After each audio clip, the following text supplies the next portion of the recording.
Okay, we're starting now. And I want to introduce Bridget Connelly, who is joining us today for the Left Coast Writers Book Club, which we do in cooperation with Book Passage in Corte Madera, California.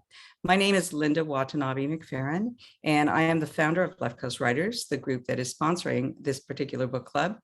And with me tonight is Bridget Connelly. Bridget Connelly is a professor of rhetoric and comp lit. She's taught at Berkeley and Cornell, and she's also an author. Bridget specializes or has specialized in Arabic and French literature, but in this particular book that we'll be talking about today, Forgetting Ireland, she'll be talking a little bit about Irish story. And we feel this is perfectly appropriate for this particular month, the month of March, because it's a story about Ireland. Bridget's book is Forgetting Ireland, which I think is ironically titled, and it's uncovering a family's secret history. This is a re-release. The book came out originally. Bridget, when did the book first come out? It came out in 2003, and I did the research for it through the 90s. All through the 90s. So coming out first in 2003, it's recently been re-released and is enjoying a seconde vie. And first of all, I want to thank you, Bridget, for coming. We're really glad to have you here this evening. I want you to, what I loved about the book is that it's both a history and a mystery. And it's a story of a group of people who I think took a beating in terms of the reportage about them. And I love the way you dug through all of the stories, the old stories, which I'm sure your experience as a folklorist and also your experience with the oral tradition was very helpful in, to get at something, a truth wrapped up in half-truths. And then it was a really interesting dig that you did, almost like an archaeological dig. Why don't you tell us about the book and the impetus for writing Forgetting Ireland? Yeah, I was in Paris, and I was working in archives for finding migration stories that French colonial officers had collected in North Africa of the migration of the Arabs out of famine. My brother called me and said, Bridget, forget about all that. Go to Ireland. This journalist has arrived in our hometown in Graceville, and is telling this wild story about her grandma, that she's a Connemara. Now, I didn't know it was a place, you see, and neither did Cappy. In our town, Connemara was a slur. It stood for a bunch of lazy, no good paupers who couldn't farm, who had been given free land near our town, Moonshine Township it was called, and they were too dumb to farm. So it was a real slur. So we couldn't believe that grandma was a Connemara. So Cappy said, go over and check out this story. And it was the holiday, the French holiday was coming up. I was there with my family, and my 10-year-old daughter was in school. So we had a week holiday for the Toussaint, for All Saints Day, Halloween. And so we went to Ireland, and I called the Irish journalist, and he invited us to come stay with him for the week. And that was how I found out the whole story that we just didn't know about where our grandmother was born. And the rest is history or kind of mystery. And that's sort of what you write about in the book. Now, I've been to Connemara, and that is a very windswept, sort of lonely kind of region. It's really a wonderful part of Ireland, on the western side of Ireland. We went to O'Flaherty's bar on the west coast, and my husband and I, my husband's part Irish, he's Scotch Irish. So we had a wonderful time there. So I would have loved to have come across some sort of adventure there, or a story that went all the way back to old family connections. So I think it's wonderful that you did. So this started you on the journey of the book. It did, yes. That week was just earth-shaking, actually. Because the journalist handed me all of these documents, the whole story of what happened, to the tragedy that happened to the Connemeras, in Minnesota, that they had. It was a huge charitable endeavor. After the Great Famine that everybody knows about is in the 1840s. Well, in the extreme west of Ireland, and Connemara and Mayo, the famines continued. They weren't known about, that the people were starving. And so it was, they started a whole system of assisted immigrations to move the paupers out of Ireland. And a Father Nugent in Liverpool and Bishop Ireland in Minnesota came up with an idea of bringing. It was oh golly, it was 30 some families, maybe more, maybe up to 50. The numbers vary. Over to take land claims in western Minnesota, where the railroad tracks were going through, connecting the Milwaukee and the Great Northern and all of the laying the tracks across America.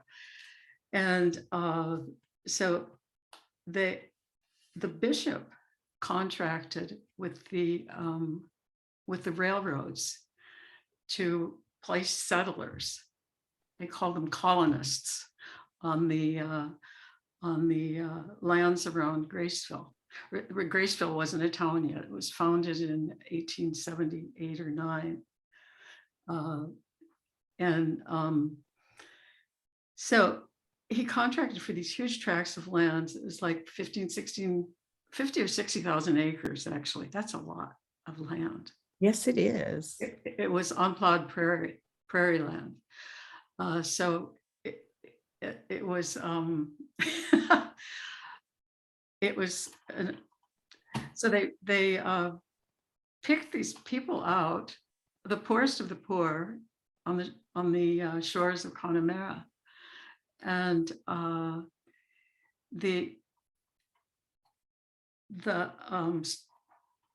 when they got there, they didn't know how to farm. They didn't know, they only knew their farming was with a spade, and it wasn't the kind of large scale farming and sod breaking. Well, no, they didn't actually have that much land where they were coming from. I mean, they weren't farmers there, and certainly they didn't have massive areas of land like that. Ostensibly, as I read the book, I thought ostensibly this is it sounds like a good thing, but they were sort of thrown into something. And from what I remember reading, the part of the horror of it was they came in July, and the planting season in that part of that northern part of the United States starts a lot earlier than that. So if you're starting in July, you're already late. So they've come with limited supplies. I mean, they didn't have endless supplies. They had supplies and absolutely no knowledge either of the terrain or of what they were supposed to be doing on that terrain. They were just sort of thrown into it. Am I right? Yeah, they were, and they were put on the SS Austrian, the ship out of Galway Bay. Excuse me. On June 22nd. They arrived in Boston on the 26th of June. and were put on the train, and they were greeted with all along the line as they were approaching Minnesota. This was in all the newspapers, this assisted immigration. So people were following them, and it was like, the Connemeras are coming, the Connemeras are coming. There was this great excitement about it. And they were greeted, and hopes were high. And the reality of it turned out that they were put on 160-acre plots of land. Compare that to the little tiny micro gardens that they had in Connemara. Mhm. And it was a totally different approach to farming and what you had to do. And this was sod busting. It was unbroken prairie.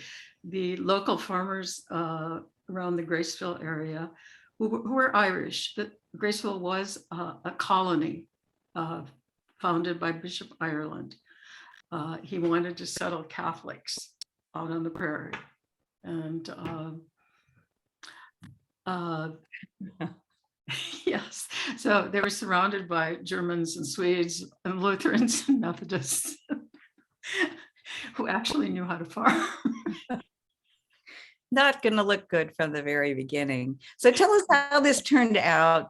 Just give us a summary of what actually did happen to those people when they got to their the area that they were supposed to turn green. Mm-hmm. I didn't hear you. What happened when they actually arrived? Yeah. What happened when they actually arrived? Well, they each in Graceville, the host committee of the people who lived there already invited they invited each family, and it was actually I count 24 families that I know about for sure, but there were 24 families, and they were invited for dinner in the home of somebody who lived in Graceville. And these people from who lived in Graceville were from East Galway, which was very different from Connemara. They were lace curtain Irish, we called them. And at any rate, so the story that I heard when I went to Ireland, and this journalist, Joe Cook, who had been to Graceville and actually ended up, he did a radio show called The $1,000 Bride.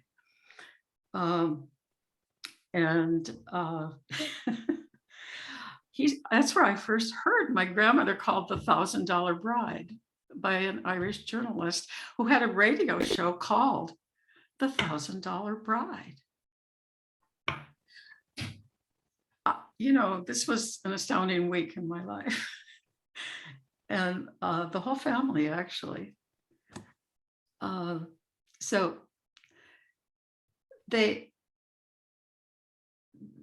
anyway, the story that went around that Joe Cook told me was, and it was a woman that I knew well told the story. And it was the story of my great-grandfather and his family of 7 children and his wife, Maria. They were invited for a luncheon, and in the home of Miss Mattie O'Neill, who was she was the hat maker in town, and her brother ran the store and the post office. So they weren't farmers, and either. And so the story was that they brought in a plate of tea sandwiches, and set them down on the table in front of Lawrence Flaherty, my great grandfather. Larry Sala was his Irish name. And this man, he ate all the sandwiches instead of passing the plate around the table. It was, or tea cakes or whatever it was that they were having. And this was the kind of little stories that went around. And the Irish journalist was telling this story on Gaelic radio. We were this is in the Gael talk. Everybody speaks Irish. And so they were watched.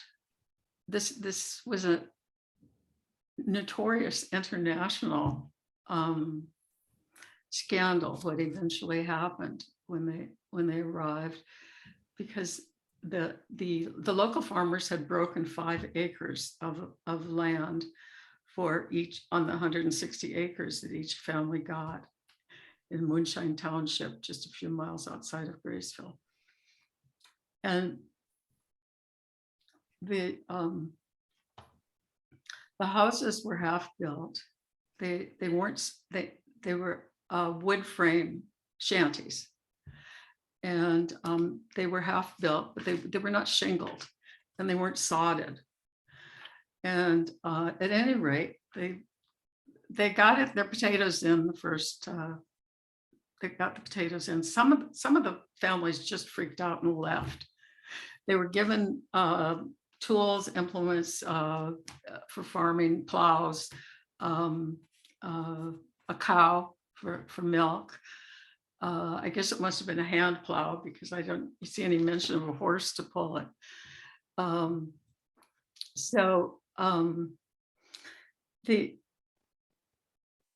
What happened was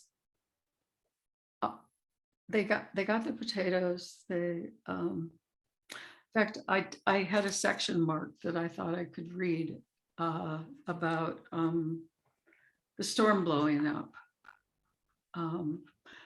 It's actually at the end of my book.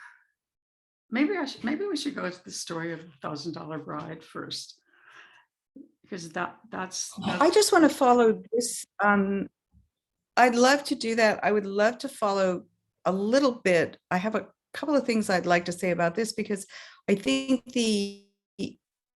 before we move on, you're breaking up, Linda. To the $1,000 bride story, I think it's not usual. I think it's not. Can you hear me now? You talk. Yeah. I think it's not unusual for a group of immigrants to be put into a situation that they don't know what the expectations are, and to make various mistakes. And I'm reminded of when my little brother, we lived in Japan for a while, and when we first went to Japan from the United States, my little brother tried to eat these cookies. This reminds me of the sandwiches story. And he thought he was going to get a regular cookie. And instead, what he ended up with was a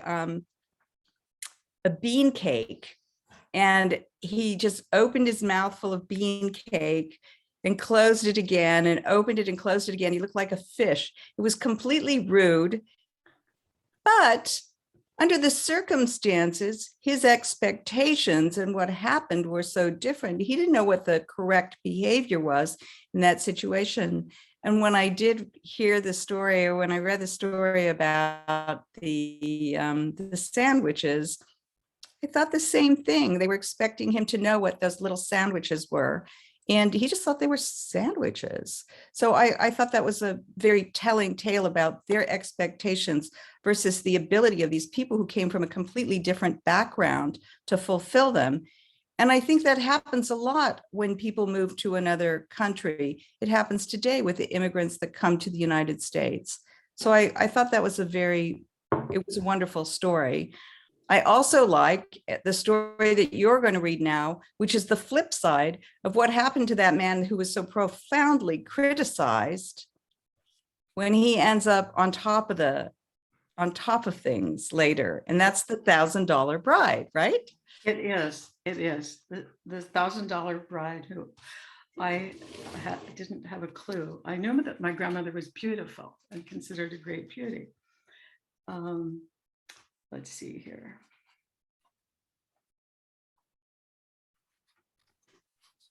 Yeah, that's Joe Cook saying. Did you know she was called the $1,000 bride? Joe asked me, the good journalist, always at work in his story.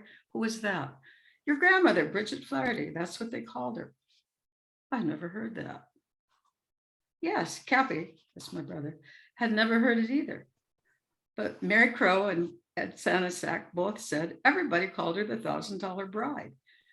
Lawrence Flaherty had made it so big with his wheat farming operation that by 1898, when Bridget got married, he was able to give his daughter Bridget a dowry of 1,000 gold coins.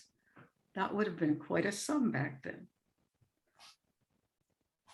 And I must say, I snorted. I thought this Irish journalist was really getting carried away with, legends. But legends often are absolutely true and truer than history, as this book demonstrates.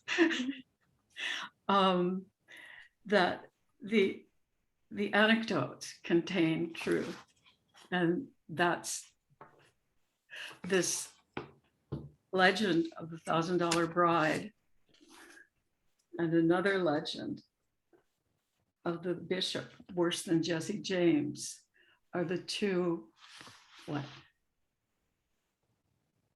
anecdotes that encapsulate a whole history, and that it's a history that's truer than what the historians were writing in a very linear way. And that's basically what my book is about, is unpacking all of this.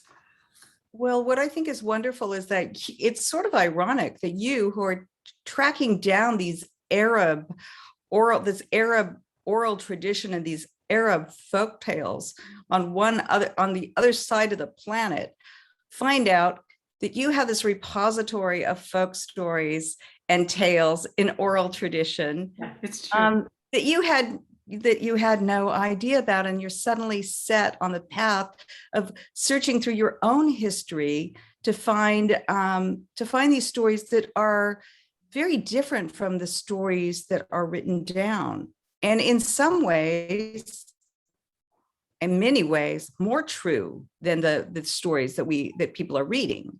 Yes. It was the history books were it's the history of the vested interests. That must have been very exciting to you. Yeah, absolutely. This book still excites me, just going back to it. And the fact that we've got a brand new paperback. I can't believe it. It was a surprise to me. It was like this gift. And it's all over the place. You can buy it almost anywhere. Yeah. And I thought it was also wonderful. It does show the culture from both sides. It shows Ireland, and it also shows the Irish in the United States. Yes, yeah, it does. Yeah. So I'll read you this part about my grandmother's wedding. Okay. And she was the $1,000 bride. I love that story. Yes. And her name was Bridget. I'm named for her. Yes. She was Bridget, Bridget Flaherty. In the 1940s, when I was a little girl playing among the lilies of the valley and the tulips in her enormous flower garden, Grandma wore dresses and sensible old lady shoes, but her closet held hidden elegance. Red satin slippers and velvet hats, fur coats, a stole with little mink feet and faces. She always wore lovely hats when she went downtown and when she drove out to our farm south of Barrie in her big brown touring car. Her wavy hair was long, streaked with a bit of white, pinned up in a French knot. She carried lace hankies in her pockets. When I snuffled, she would quite thoroughly wipe my nose for me as I gagged on the handkerchief's almondy scent from the Jergens lotion she always used to cream her hands. On her finger, she wore an enormous diamond solitaire. Bridget Flaherty was known as a great beauty. She was nearly 6 feet tall, very slender, even after 12 children. When she got married on Valentine's Day in 1898, let's see.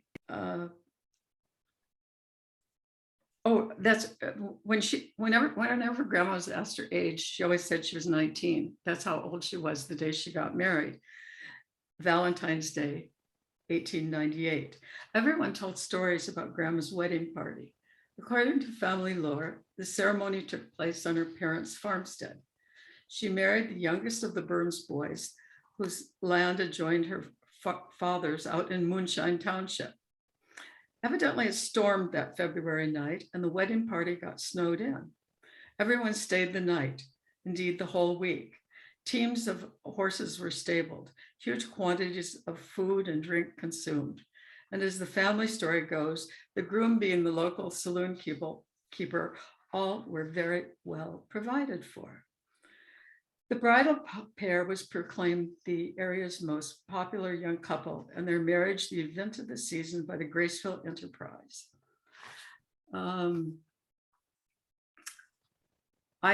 I went into newspaper stacks in the Graceville Carnegie Library, and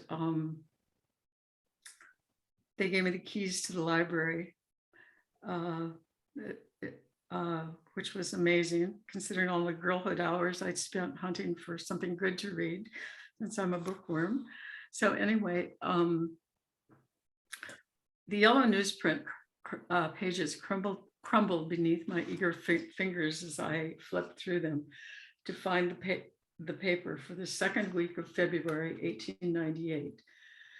The wedding took place on Monday, February 14th. The following Friday, the paper's fairly giddy account of grandma's marriage breaks through the decorum of turn-of-the-century wedding reporting cliches with a rather inebriate enthusiasm that coincides with received family lore. The wedding celebration was evidently very elegant. Daintily written invitations had been sent the week before, the paper reports, and the preparations were exceedingly elaborate. Hosts of friends attended the 9 a.m. marriage vows at the bride's parental home, and a sumptuous wedding breakfast of the season's delicacies followed the ceremony. Though a storm was blowing in, friends thronged to the Flaherty farm all day long to extend congratulations to the popular young couple. Late in the evening, an elaborate seasonal feast featuring oysters, lake fish, and wild duck, as well as cured ham, was spread for the multitude of guests. The Enterprise reports all went as merry as the proverbial marriage bell before the storm finally cleared, and bride and groom adjourned to their fine farm on the adjacent quarter section to set up housekeeping. The paper pronounced the bride one of our most estimable young ladies, and the groom a man of sterling worth and popular with all who know him. There was no mention of any dowry of 1,000 gold coins, of course, in the paper. Certain things like talk of money just are not suitable for publication in the weekly journal of record in a small town. All news of Lawrence Flaherty bestowing such an extravagant gift upon his beautiful daughter would have circulated unofficially through the grapevine. Hardly anything of real interest ever made the paper. Graceville, however, was a town full of stories, and as it passed from teller to tale, from teller to teller, a tale usually became more and more clever. News traveled fast.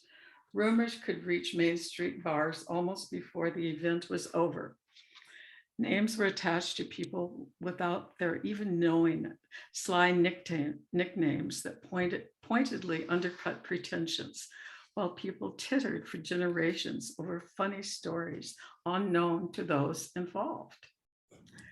Thus it was that nearly a century after the wedding, our Graceville neighbors and friends could regale the visiting Irish journalist with the tale of the $1,000 bride and her father. On February 14th, 1898, the wedding day, Lawrence Flaherty's 160 acres would have been plowed down, ready for spring seeding, and the soddy long since replaced by a white wood frame two-story house, commodious enough to accommodate a whole wedding party for a week. Lace curtains, no doubt, covered the storm blowing up outside the window as surely as a grove of trees surrounded the farmstead as a windbreak against the blizzards that are sure to blow up. The root cellar shelves would have been stocked with jars of preserves from the summer's harvest, the cows tucked securely into the barn, and the manger filled with hay and grain to feed the guests' horses. Yes, Lawrence Flaherty had made it. He lived his life proving that he wasn't a lazy, no good, drunken, lying bum like all those Connemeras who left or who were shipped out. He was the father of the $1,000 bride. Behind the title given to my grandmother, I hear a certain tone of sly mockery. A mockery directed not so much at the young bride as at her father, and the hubris of a Connemara who could show off with such a grand social event and generous gift. He must have had a good wheat crop that year. To the village tight-lipped ladies like Mrs. Morris Green, who had 18 years earlier refused to let the dirty, scuffling Connemeras into her home, the extravagant wedding party and dowry must have seemed a Pacamahone kind of gesture. I wonder if anyone remembered, as the father of the bride passed the plate around the lace-covered table to the wedding guests, all the tea sandwiches he once gobbled down. The tale of the $1,000 bride might be a tall one. It might even be true. Never can tell about Graceville gossip. Oh, bravo, bravo. I really love that. One of the things I love about this book, because it does tie into your unique experience and your studies, is that this is really, I thought the story, and also to Left Coast writers, because we're all writers in the group, and I felt it was really appropriate, not just because it's March, which is a month we connect with Ireland, but because this is really a story about storytelling and fact and fiction and the line between the two and control of the narrative, all of these things that are important to writers in one way or another. And I think it's a wonderful example of that. And I'd like you to talk a little bit about, if you could, about your experience with gathering the stories, the kind of resources that you had to use or chose to use in the telling of your stories, and what kind of journey that was for you. Yeah, well, it was 1991, of the year that I first went to Connemara. And I spent a decade. I sent the book to the press, Minnesota Historical Society Press. Let's see, I think it was 2000, the fall of 2000. So it took me a decade to research and write it because, in fact, I retired early from my job as a professor of rhetoric at Berkeley because I had a teenage daughter and I had to travel between Western Minnesota and Western Ireland to get this story, which was a complicated story. So I interviewed people in both Big Stone County, it's called Moonshine Township, and in Connemara, around the Spittle, the Gaeltacht area, Irish-speaking Connemara. And it was just incredible. It was an incredible decade, actually. And I was back home interviewing people, as I'd grown up. I was in the Grace home, the old folks' home, getting stories from people who'd been there, who were old. I noticed reading the book today that it was 111 years ago when I was writing this, that all of this happened. The 1880 blizzard and the tragedy of them almost freezing to death out on the prairie with the blizzard that blew in on October 15th. And they just weren't prepared for it. But it was only 111 years when I was writing the book. Well, it's 140 something now, I believe. And with the second edition of the book coming out. And so what did you said faction? Did you say faction? Did I hear you say that? I think I said fact and fiction. Maybe that came out as faction. You're bleeping out the every once in a while. Oh, I said fact and fiction. How funny. Well, came out as faction. Right. Maybe that's what I ended up writing. Because sometimes fiction is truer than what purports to be fact in the history. And that's one of the major lessons that I learned, that the truths encapsulated in things like the Legend of the Thousand Bride and The Bishop Worse Than Jesse James.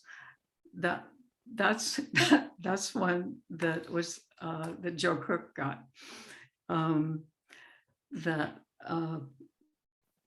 That's what they called the bishop by the farmers. The Bishop Worse Than Jesse James. Right, and it was all because of this, what turned into a huge land scandal of the railroad indemnity lands. The titles weren't clear on these indemnity lands that they settled the Connemeras on. So it wasn't, and the title to the lands not being clear wasn't settled until just the turn of the century, into the 20th century. So that was a long time. It was 20 years. And that's where he got his bad name locally with the farmers, because it felt like a boondoggle to the people who suddenly the land that they could have had if they'd homesteaded it, just simply under the Homestead Act instead of under this, the bishop's railroad indemnity lands. They felt rooked. Sorry for the pun, but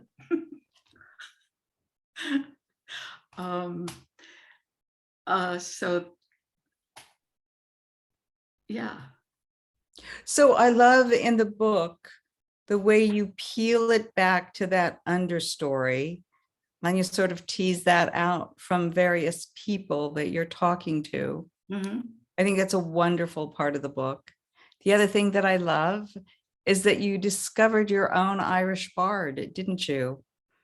Yeah, that was the amazing thing.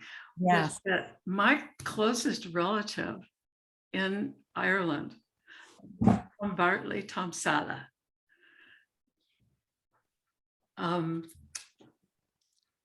he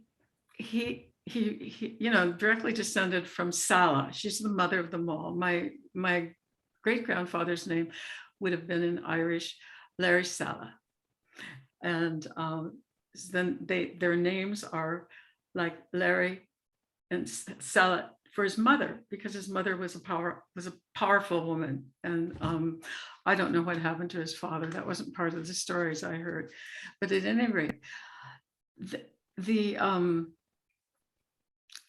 that first week in Ireland, they took us to the home of this cousin who had just won the Udaris Cup as the best storyteller in Ireland. He was my mom's second cousin. Yeah, just a straight line of descendants. Oh. Yeah, and Tom Sala was on the tail end of his name, Tom Bartley, Tom Sala. Whereas my mother would have been Dot Larry Sala, with the going back to the mother, the great mother of them all, the Sala. So let's see, I get lost sometimes in the telling and forget where I was going. Well, we were talking about the Irish bard, your own Irish bard. Yes, yeah. So there we were. And he had this big trophy on the mantelpiece. We were gathered around the fireplace in a thatched roof cottage, stone. It was, I mean, it just gave me chills. And when I arrived at the door of their home that night, the woman arrived at the door and she said, "Hello, Bridget, welcome. My name's Bridget Flaherty." That's my grandmother's name. Oh. Yes. So she was the son of, or the daughter of the bard, Tom Bartley, Tom Sala. So the thing was that one of the Connemeras was also a storyteller. And when I got back to Berkeley, and my colleague Dan Malia is a professor of Celtic studies, and specialty is Celtic folklore and legends and hero tales and things like that. Well, I did the Arabic version of all of that. So Dan told me when it was say I'm forgetting his name right now, the super duper bard, Eamon O'Rourke is his name, and he was known as all of his stories were collected by the Folklore Commission, and his stories were the best. He was the best traditional storyteller in all of Europe in the 20th century. Or even, let's see, yeah. Well, I think it's he was a little boy. He was a kid. He was a tiny little kid, and he returned to Ireland. Mm-hmm. And there's a story about how he was one of the ones sent away from Graceville to the Connemara Patch in St. Paul, and he lost his leg. I thought it was working on the railroad, but I've heard other versions that it was in a streetcar accident.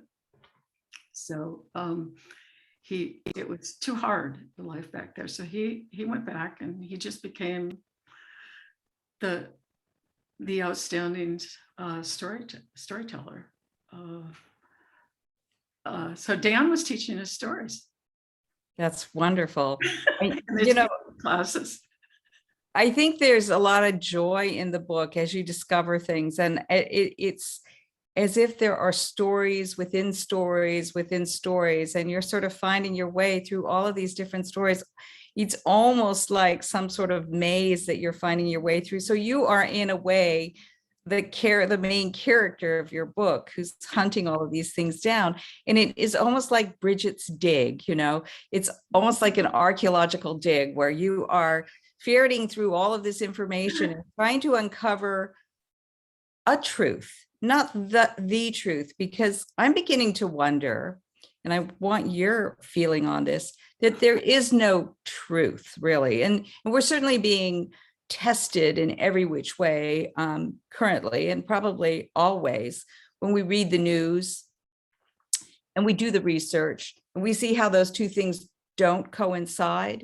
Mm-hmm. So what's your feeling on that? Is there a truth behind all of this, Bridget, or is it something that we just have to choose where we decide to stand on and from what direction we want to look at it? I think there is a truth beneath all of this.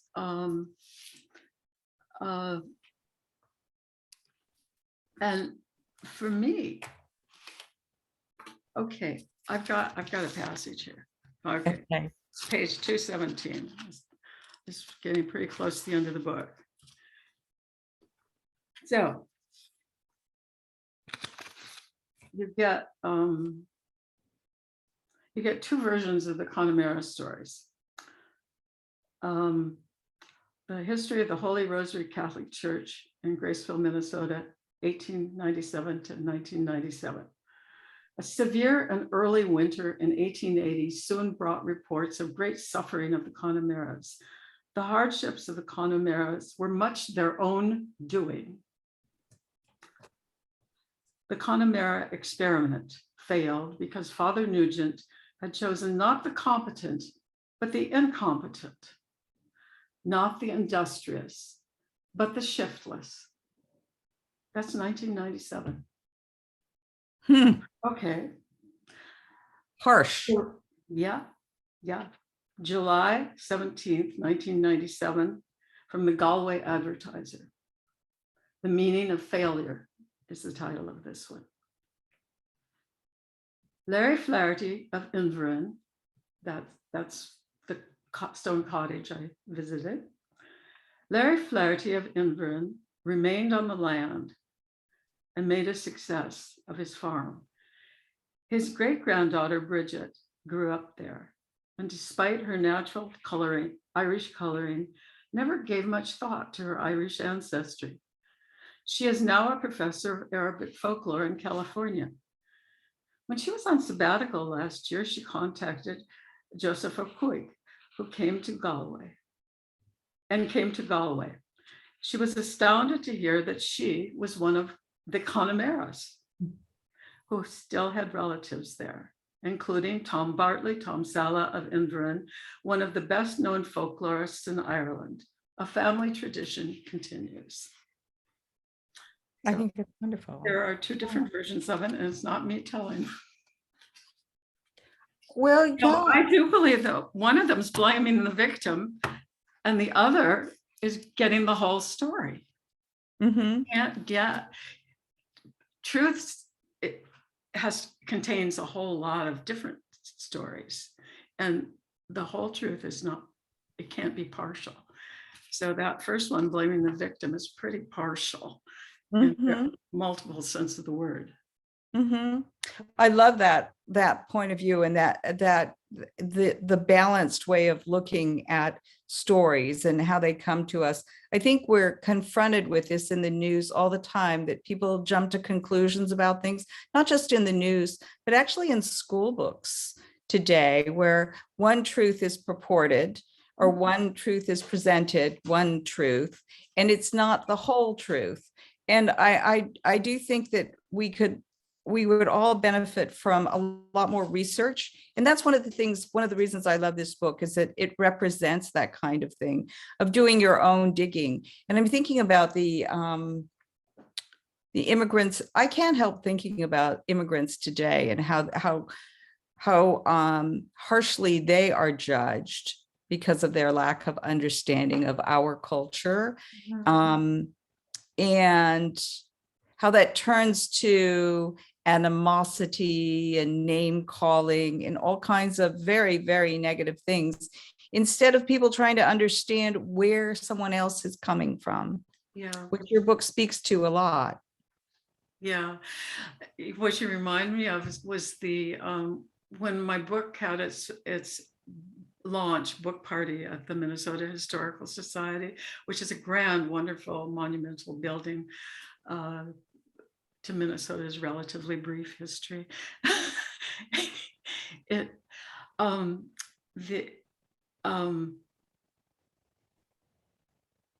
see. I just lost it. What was I saying? It was about the stories that you have to look at them from very different sides and not just look from one side and not judge people in. Oh, the Hmong, the immigrants, that it is an You immigrant mentioned that in story. your book. Right, because I was a scholar of migration stories. Mm-hmm. And it was the outlaw tribe, the tribe that was blamed for everything, that I specialized in their story. So at any rate, that the Hmong, when I was there, reading to this big auditorium full of people from this wonderful book, the hardback version of it has gold on it. And it's very beautiful in hardback with gold embossed lettering.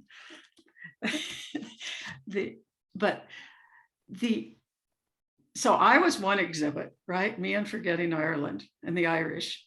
And it was St. Patrick's Day. Oh, perfect. On St. Patrick's Day, the launch date. And the other display was of the Hmong, the most recent Immigrant. arrived refugees Mm-hmm. in Minnesota. And their whole story was told. And while I was telling my story with words, their stories were in story quilts.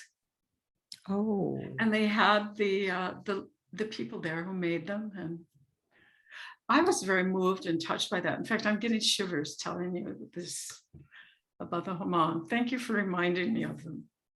Well, that was a beautiful, that I love the way that came around, and that really did really make a point about how important it is to get the whole story, and often from the people who actually experienced it. Mm-hmm. And that's one of the things I truly love about the book, and why I think it's really important. I very much enjoy the read from beginning to end, and there's a lot of detail in it, but I really like the joy that I think I could see in the reading of it, the joy of your discoveries as you went through, because you write about, as you said, the outlaws in Arabic.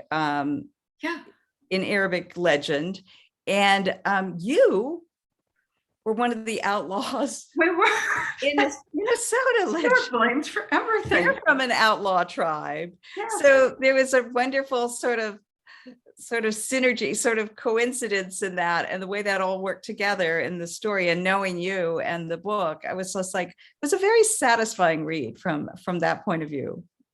Yeah. I call it serendipity of the spheres. Serendipity of the Spheres. Well, it's a wonderful book, Bridget, and we're coming to the end of our time. I did want to mention that this particular book is available, not the hardcover, though I'm sure people can find it somewhere at some very high cost, because now it's historic. The book itself is historic, but they can find the paperback at Book Passage, and if they go to the Book Passage website and they key in either your name or the title of the book, they'll get a link to buy, and that they can buy it from Book Passage. I'm sure there are other places that they can buy it from. But we always like to promote Book Passage and other independent booksellers as the purveyors of the literature that we like to have on our shelves, that we like to read. So they can get wonderful with its events, its author events. I love going over there. Yes, they're great. And they carry your book, which is a really wonderful thing. So I hope that people who are interested in reading more about Ireland, about the Connemara's, about the story, Bridget's story, will go to Book Passage and buy the book and give it a read, hopefully before St. Patrick's Day, but certainly after is fine as well. Bridget, did you have anything else that you wanted to share this evening about your book? What are you up to next? What am I up to next? I'm trying to write a novel. Great. Right, which is where I ended up with this one, actually, that I end it with an epilogue, the other side, the story as I would now tell it, and it's it's inside of my great grandmother's head, Maria's head. She's sitting listening to Bishop Ireland speak. So Oh, wow. it's pure fiction. Wow. Me imagining her, channeling her. I know where she's sitting because I'm a maniac researcher, as you just mentioned. Yes. Yeah. So I had all the details of what it was like at the town's, I guess it must have been 30th anniversary of its founding. So the bishop came out and spoke. Well, it makes for great setting and background and character, Yeah. Bridget. And it's wonderful that you brought all of those things to your nonfiction book. So, and it's interesting that it's fiction, nonfiction, wrapped around fiction, Yeah. wrapped around nonfiction. It's a story, the many layered story. I want to thank you so much for joining me tonight and talking about your book. And for those of you who are interested or want to share about this book talk with others, it's going to be posted on YouTube. So you'll, even if somebody missed it tonight, they'll be able to see the talk on YouTube. We'll let people know, Left Coast Writers know, as soon as the book talk is posted on YouTube. Thank you, Bridget. Thank you, Linda. Thank you so much. And thank you for the passage. Okay, thank you. Bye. Good night. Good night.